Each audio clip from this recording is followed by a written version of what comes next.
Hello guys. Good morning. Good, good noon. Good noon. 12 o'clock already. I cook noodle. Sa Pinas, we call it bami. Diba? Dito, ini. We call it ini. Nagluto ko karon kay akong madam. Gipulan na daw og bread. Pulan na ayaw na daw niya sa bread kasi punta siyang Switzerland.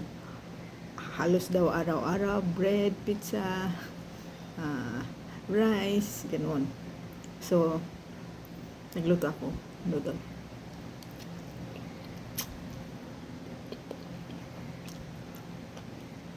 Paborito niya to.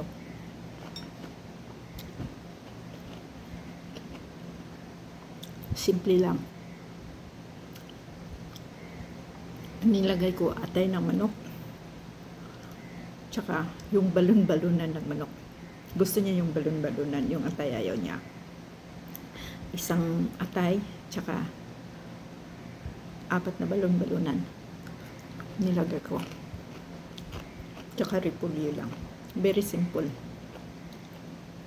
Hindi sila maano na lagyan sa atin dyan sa Pinas nilalagay pang ano pang nilalagay, may Baguio beans, may carrot pa, ano pa, diba, may chicharo, something like ganon nilalagay dyan sa Pinas. Dito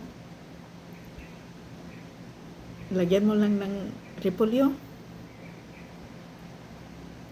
Kung may karni o ano, pwede. Kung wala, black soy sauce, and then thick soy sauce, oyster sauce, okay na yun sa kanila. Iluto mo lang siya. Okay na. Kakain na si madam ko.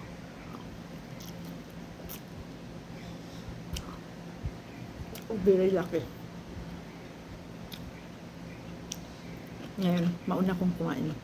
Hindi pa siya tumating.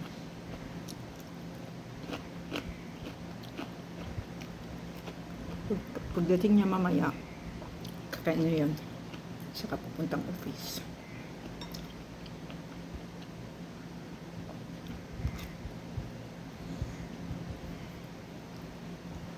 So, anong pagkain ng madam ko, pagkain ko rin.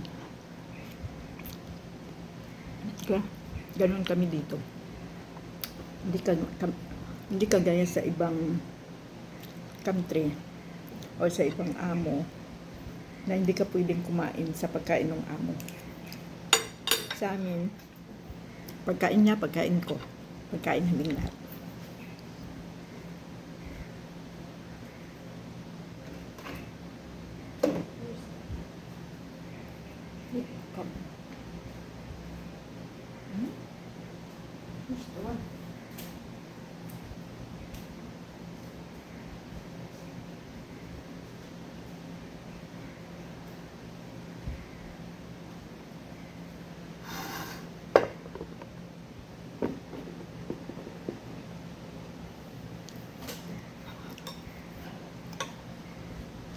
Tsaka mabait yung amo ko.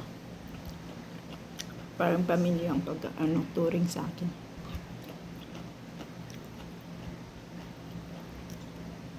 Nung nasa bakasyon siya,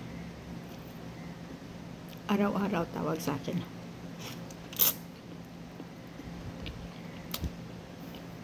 Iba pa naman ang time.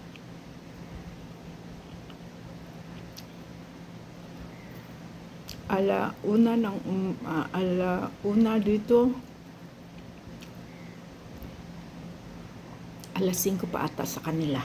Doon sa Switzerland, alas 5 pa. So, tatawag yan. Minsan alauna or di kaya gabi na. Kasi gabi, mga alas 10, alas 11. Ganon. Tatawag siya. You sleeping? Tatanong yun. Tulog na ba daw ako? Ano pang ginawa ko? Ganon. Tsaka, sabihin ko sa inyo, sobrang bait niya.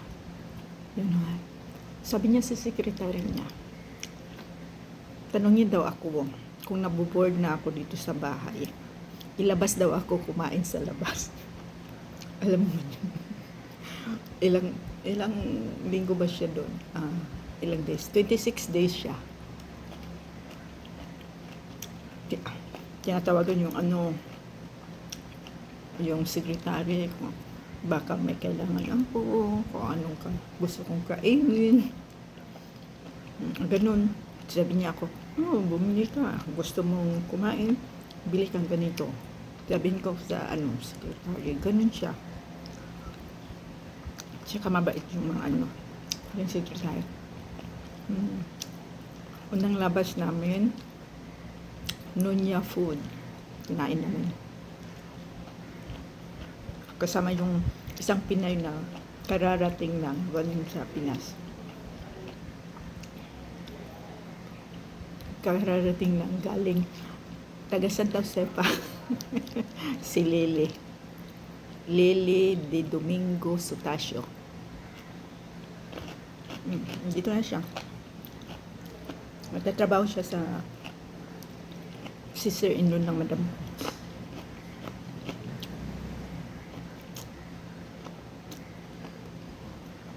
Then, next, sabi ko gusto kumain ng sushi. Lumabas kami ng tatlo, yung kaibigan ni madam ko, tsaka yung sekretary. Kumain kami sa Warakuya, Japanese restaurant.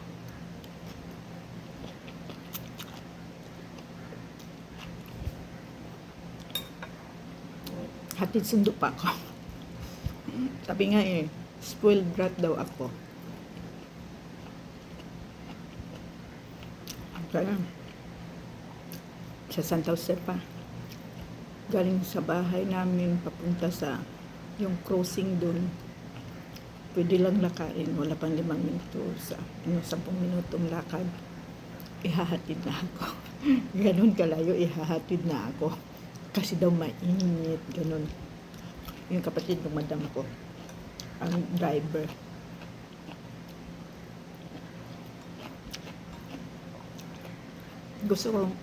Minsan gusto ko maglakad-lakad.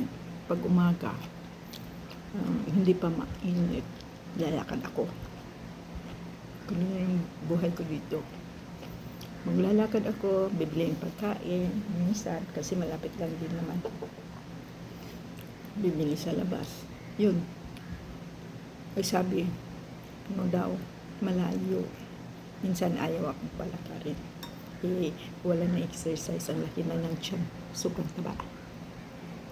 Sobrang makain. Ang kain na araw-araw. Ngayon, hindi na ako makain ng rice. Kain noodle. Kung ano lang, gulay, isda, ganun na lang. Karni, chicken, ganun. Hindi na gaano ng rice.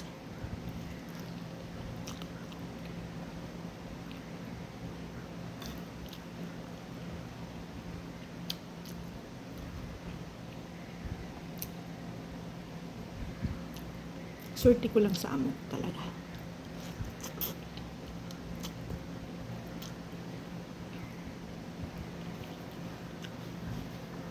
Swerte din yung mga kapatid ko. Kasi iniisip sila ng madam ko. Pag sasabihin, nakapagpadala ka na ba ng pera sa mga kapatid mo? Ganito, ganyan. Kumusta na sila? Hindi siya maramot. Kung sa Bisaya, hindi siya dalo. Palitan niya TV ako manghod.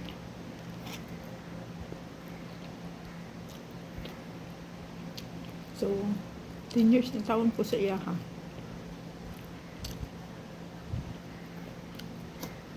Pila na akong nalagaan. Yang mama, akong nalagaan. Pagkamatay sa iyong mama, yung papa gialagaan sa nako, but ang papa dali ra nako nalagan kay 17 days after namatay iyang mama nisunod sa iyang papa. Then after 2018, after 5 years, 18, 20, o after 3 years, ang ihanas ang brother akong gialagaan. Namatay yung brother 2021.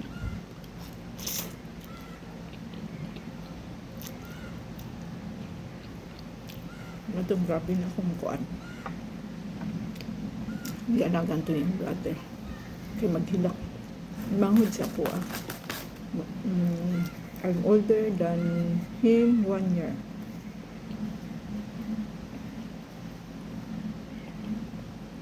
But cancer kasi ang sakit. Kaya nahirapan siya. Kaya I pray no sa lahat tayo guys makahanap ng among mabait. Maging mabait din tayo sa kanila.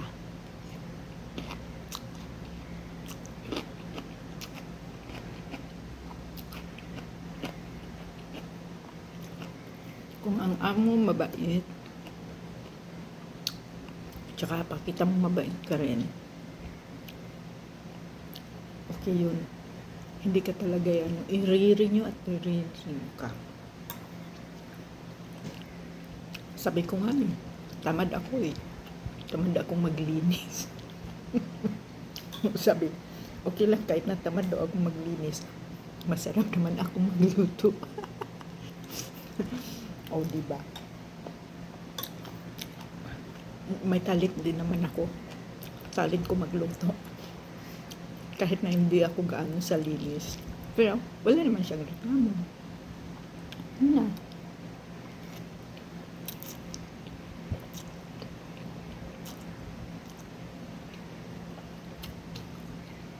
Okay guys, malapit ko na maubos yung ano ko. Ito, balon-balonan.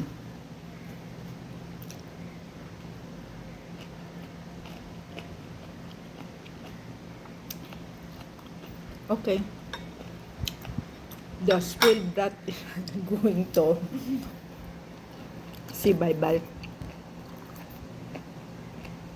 See you next video.